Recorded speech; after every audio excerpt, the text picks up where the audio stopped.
Freemasons had their own people in the name of Raila who was to become the president. So,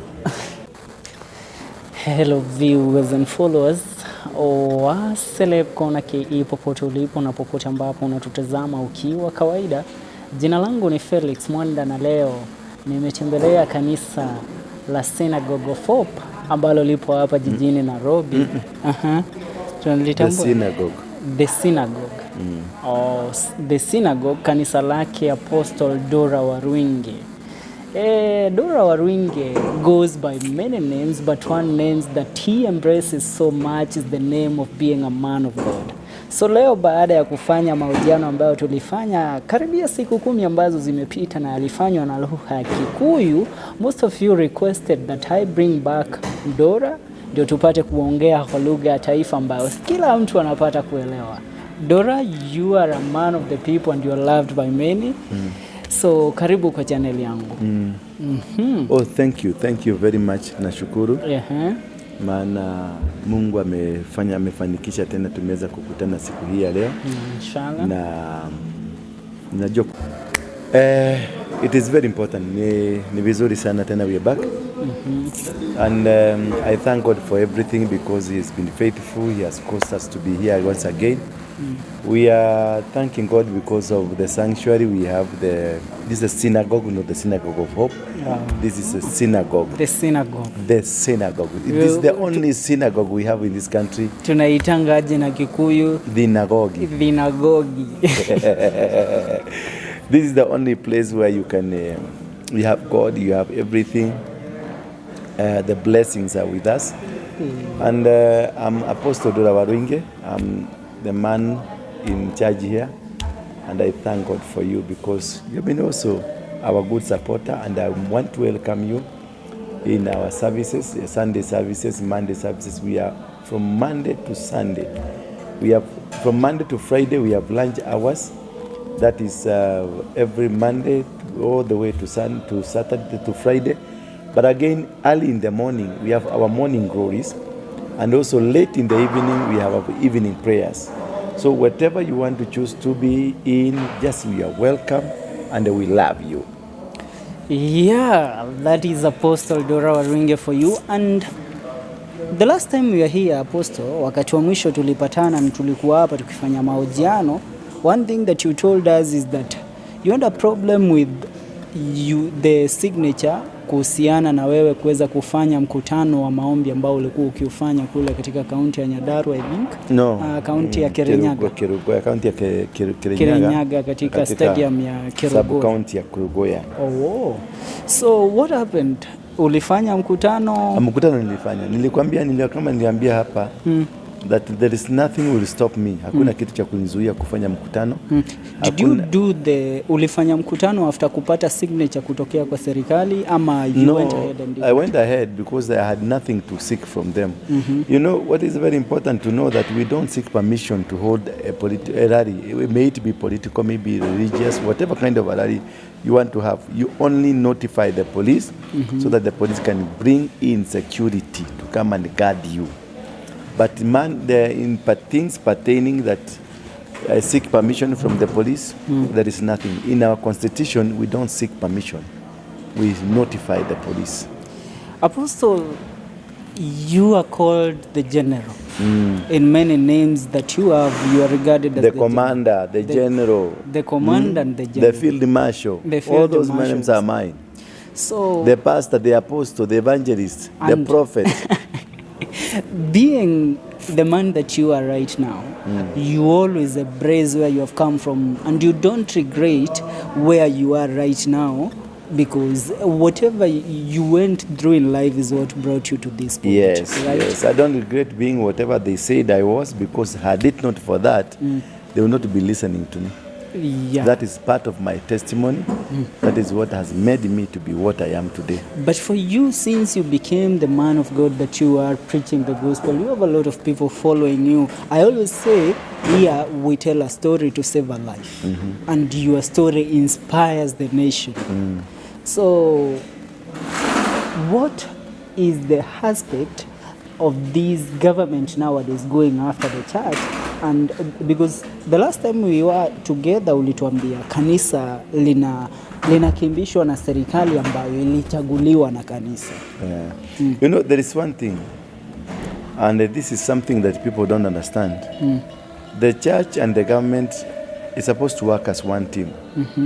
But the most important thing also to understand that the enemies of the church are in the church, and the enemies of the government is in the government.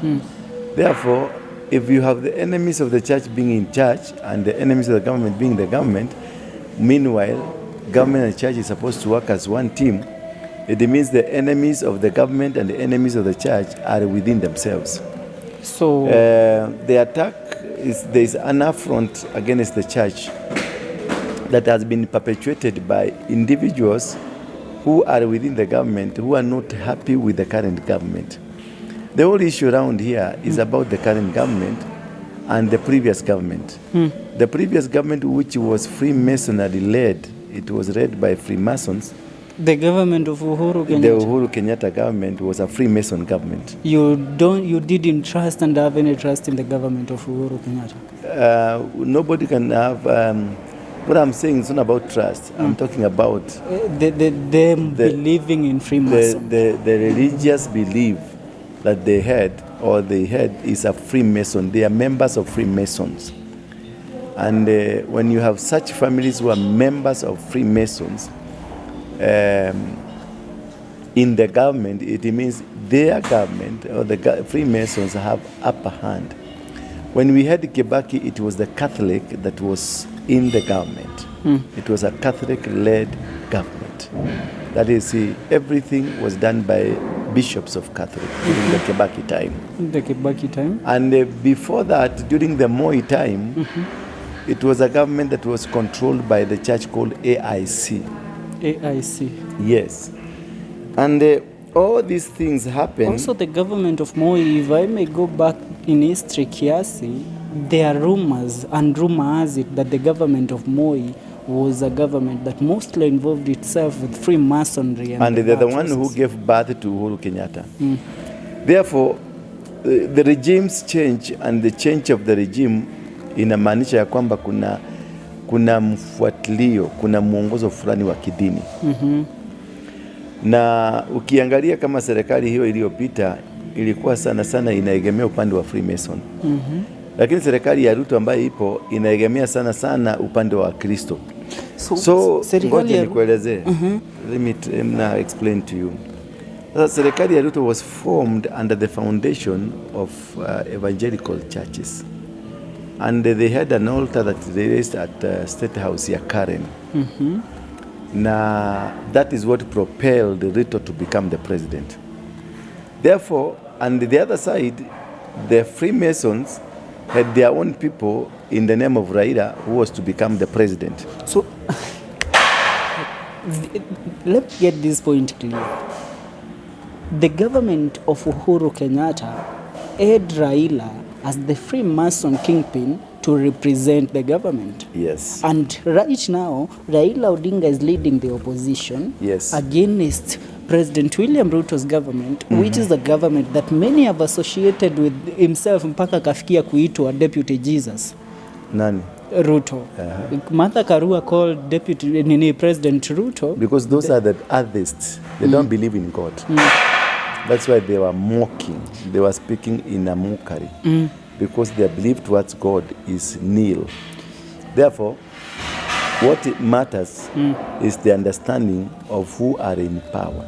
Once you understand who the kind of who are in a particular line, the line of Azimio is composed of the people who are known members of the Freemasons. And see the aggravated activities you are seeing now from all quarter, the demonstrations, the police attacks, the vote to the what, all things you are seeing that are highly aggravated. It is the resurgence of the Freemason. They want to come back to the seat of throne. Now, speaking about Freemason, back in your days when you were in the Hadley ways, kuna story ambayo ulifanya with I bet one of the YouTubers in the country, na pia ulipata confess that one time you led your group to break into Serena pale ambapo ofisi za Freemason zilikuwa na pale ulipata kuangalia ile register. So you saw the names. So that is why I'm able. Now I think you better give me time. I talk a lot. I do the explanation. That is why I'm telling you, I'm able to differentiate the two types of the government. Because you know the truth. Because I know, I have the register. I know who is who and where he is. So whatever that is happening here is something that I know. I know this and this and this. These are Freemason, these are Freemason, these are Freemason. And they are all together. The other side are the people, the evangelicals. They are not associated fully with the Freemason. But inside them, they have elements. Inside the government, there are elements of the Freemasons. The workers in the government, the people doing job in the government, there are elements of Freemasonry. They're members, some of them are members working in the government, but they're members of the Freemasons. That is why you're seeing so many, the Ruto government is like handicapped. It's not able to move forward as fast as he would have wanted. Because there are people who are working against him. There are people who are pushing different agenda.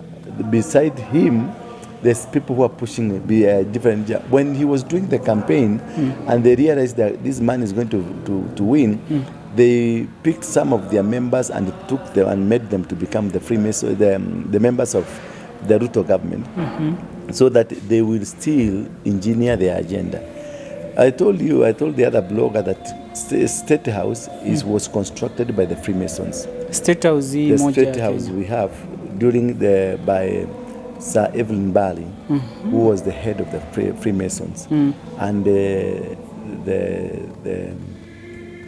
Prince of Duke, the then Prince of Duke, was the head. That's why you see the king is coming to Kenya because they want to reinstate the altar of the Freemasons, and the gay scene, the lesbian scene, the drugs, and also the violence, the shakahora, all this is Freemason. All these is associated with one agenda. It's one agenda, Freemason, because they want to make Kenya a haven for worshipping the devil.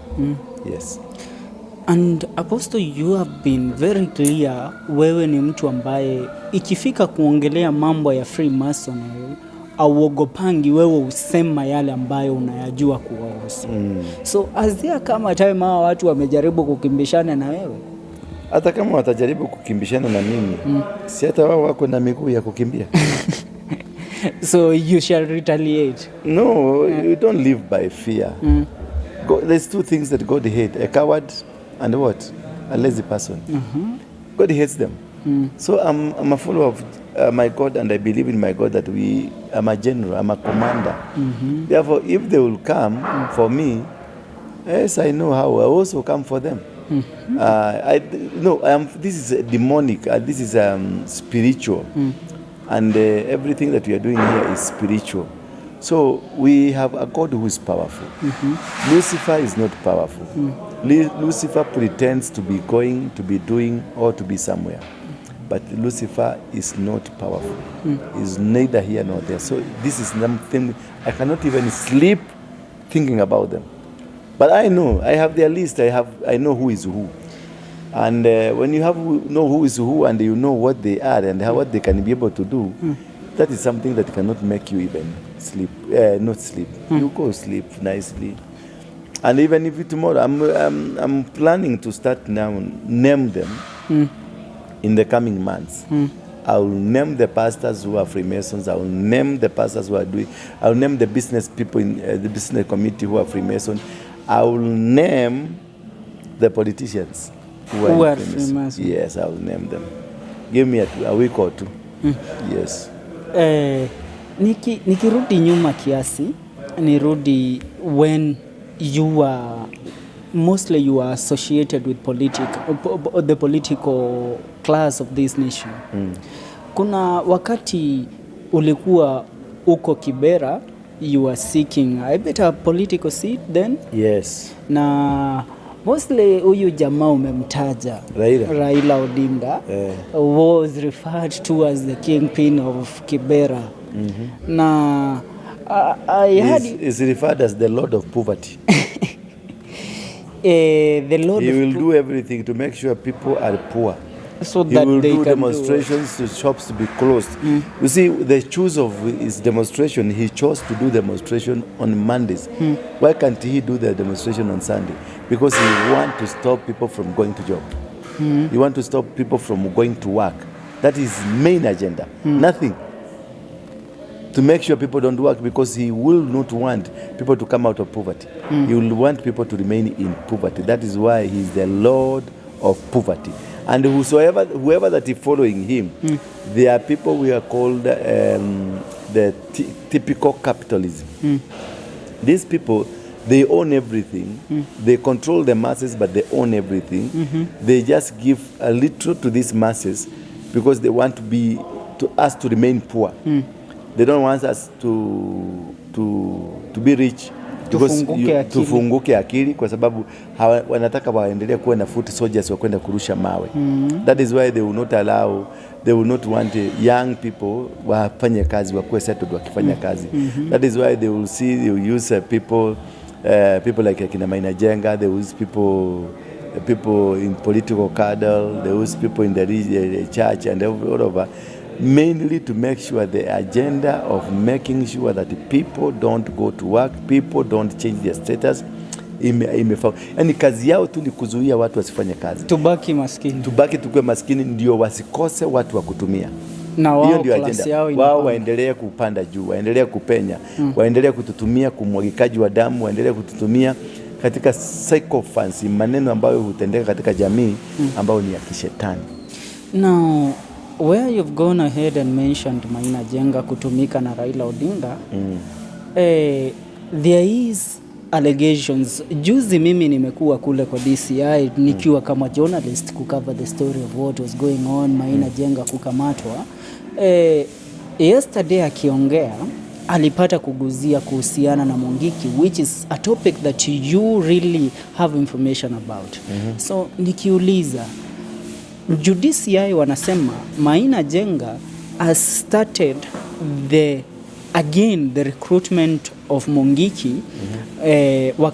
Zile charges alikuwa amekelewa kitambo, zile alikuwa amechajiwa nazo kitambo, ni charges za bunduki 2, bastola zilizopatikana. No, hiyo charges, the charges they are talking about, the bunduki, the bang, it is not what the intention sio hiyo. Hiyo ni black screen. Unajua kuna mambo ya shakahola na mambo mingi inatendeka Kenya hii.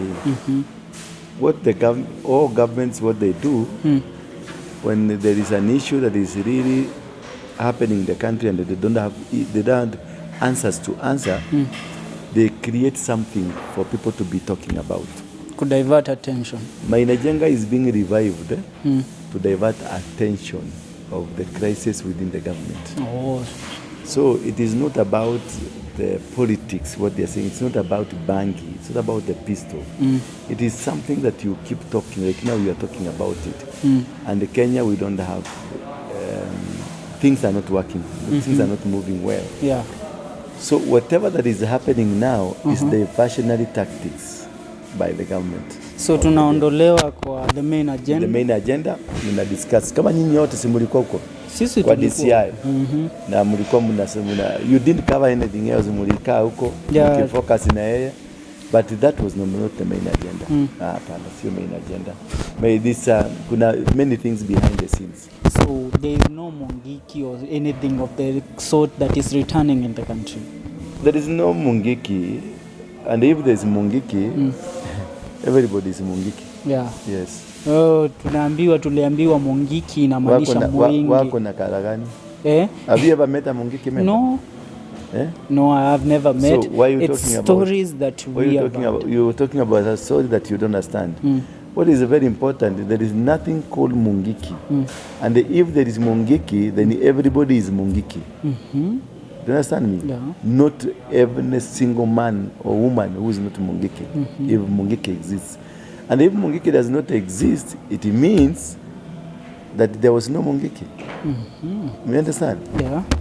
So this is ni mambo ya kisiasa ambayo ni siasa duni, very primitive politics of diversionary. It is neither here nor there. Hiyo mambo ya kwenda kwa DCI is gimmicks. It is not something worthy even somebody to talk about. It's gimmicks. There was nothing. It's a non-existent kind of a case, kind of an issue, kind of an allegation, just created by the DCI and the NSIS to make sure that people have been diverted from discussing a major thing. Now about the current happenings, diverting from the same story, the Mount Kenya region, when the what we have in the Mount Kenya, and I heard of you sometimes back ukisema ya kwamba Mau fighters au watu laana zao ndizo zinafanya watu wa Mlima Kenya wakuwe jinsi vijana wana suffer right now kwa sababu they were never given what they fought for. What do you take about it right now? Kwa sababu juzi when we were attending the burial of Mukami Kimathi, even the president mentioned and said that they are going even to exhume the remains of the late freedom fighter Field Marshal. Do they know where the remains are?